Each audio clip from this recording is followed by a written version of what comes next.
Hello বাংলাদেশের জনগণ, নতুন আরেকটি ভিডিওতে আপনাকে স্বাগতম। আজকে একটা মর্মান্তিক খবর শুনলাম।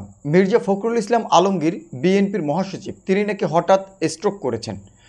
রাস্তায় গাড়ি আনতে বলছেন কোনো একজনকে। আমরা সেই ভিডিওর কিছুটা অংশ আপনাদেরকে ভিডিওর শুরুতে দেখিয়েছি, পুরো ভিডিওটি দেখাবো এবং আসলে মির্জা ফখরুল ইসলাম আলমগীর কি স্ট্রোক করেছেন, এখন তার অবস্থা কেমন, সেই সম্পর্কে বিস্তারিত জানবো।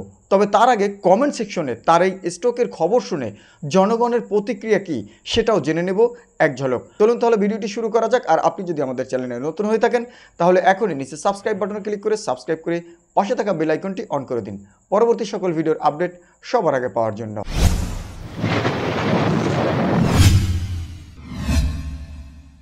দর্শক, মির্জা ফখরুল ইসলাম আলমগীরকে মানুষ কতটা ভালোবাসে সেটাই কিন্তু আজকের এই ভিডিওর মাধ্যমে আপনারা বুঝতে পারবেন।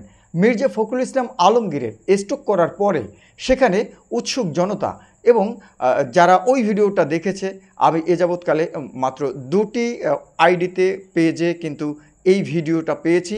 তো এই ভিডিওটা সম্পর্কে আমরা একটু পরেই আলোচনা করব। আমরা প্রথমে দেখে নিতে চাই যে মির্জা ফখরুল ইসলাম আলমগীরের এই স্ট্রোক করার পরে মানে জনগণের প্রতিক্রিয়া কী, জনগণ কি বলতে চাচ্ছে। চলুন একে একে আমরা কমেন্ট সেকশনগুলো দেখি যে ওই কমেন্টে তারা কি রিয়াকশন দিয়েছেন, তারা কি বলেছেন। দেখেন, এখানে একজন কিন্তু কমেন্ট করেছেন, কানের নিচে গিয়ে বলেন ডিসেম্বরের নির্বাচন সব ঠিক হয়ে যাবে। আরেকজন কমেন্ট করেছেন, আল্লাহ তুমি এদের থেকে দেশ ও জাতিকে মুক্ত করুন। আরেকজন লিখেছেন, উনি স্ট্রোক করলেও মানুষের কিছু আসে যায় না।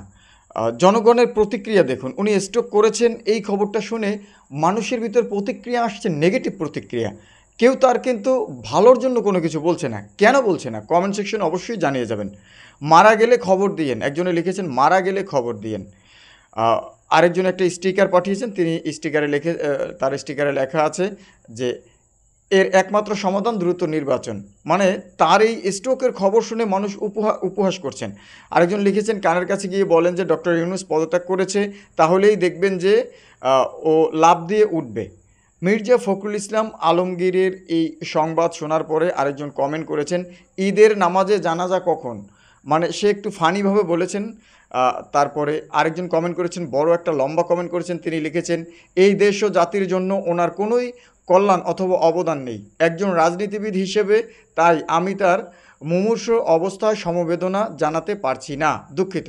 তবে উনি একজন মানুষ আর আমিও একজন মানুষ, মানুষের জন্য, সেই অর্থে সুস্থতা কামনা করছি, আমিন। তিনি সুন্দর কথাই বলেছেন। তারপরে আরেকজন লিখেছেন, আলহামদুলিল্লাহ, স্ট্রোক করার কি হলো, নির্বাচন তো সময় মতোই হবে, স্ট্রোক করুক আর যাই করুক নির্বাচন তো সময় মতোই হবে। আরেকজন কমেন্ট করেছেন, নির্বাচন দিলেই সুস্থ হয়ে যাবেন। আরেকজন বলেছেন, কানের কাছে গিয়ে বলেন নির্বাচন। আরেকজন বলেছে, ভারতের রিং কাজে লাগেনি, দ্রুত চা দোকানদার মোদির কাছে পাঠাও, আলহামদুলিল্লাহ। একজন লিখেছেন আলহামদুলিল্লাহ। এরকম কিন্তু অনেকেই নেগেটিভ কমেন্ট করছেন। মানে তার এই স্ট্রোকের খবর শুনে মানুষ যে তাকে মানে তার পক্ষে কথা বলবে বা তাকে নিয়ে কথা বলবে বা তিনি যে স্ট্রোক করেছেন এতে মানুষ যে কষ্ট পাবে, সেরকম কোনো কিছু কিন্তু এই কমেন্ট সেকশনে পাওয়া যাচ্ছে না। তো আমরা আপনাদেরকে দেখালাম কমেন্ট সেকশন সহকারে আপনাদেরকে।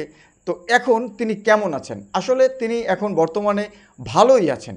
কারণ হচ্ছে এই ভিডিওর মাধ্যমে আপনারা ভিডিওটা পুরোপুরি দেখুন, তাহলে আপনারা বুঝতে পারবেন যে আসলে ঘটনাটা সত্য নাকি মিথ্যা। চলুন আমরা ভিডিওটা একবার দেখি। দেখুন, ভিডিওতে কিন্তু কোট স্যুট পরা আমরা দেখতে পাচ্ছি, কারো গলায় মাফলার রয়েছে, শীতের পোশাক পরা রয়েছে। তার মানে ভিডিওটি অনেক আগের। এই ভিডিওটি নতুন করে দিয়ে কিন্তু তারা এটা একটা ভুল করেছে, এটা একটা অপপ্রচার করেছে।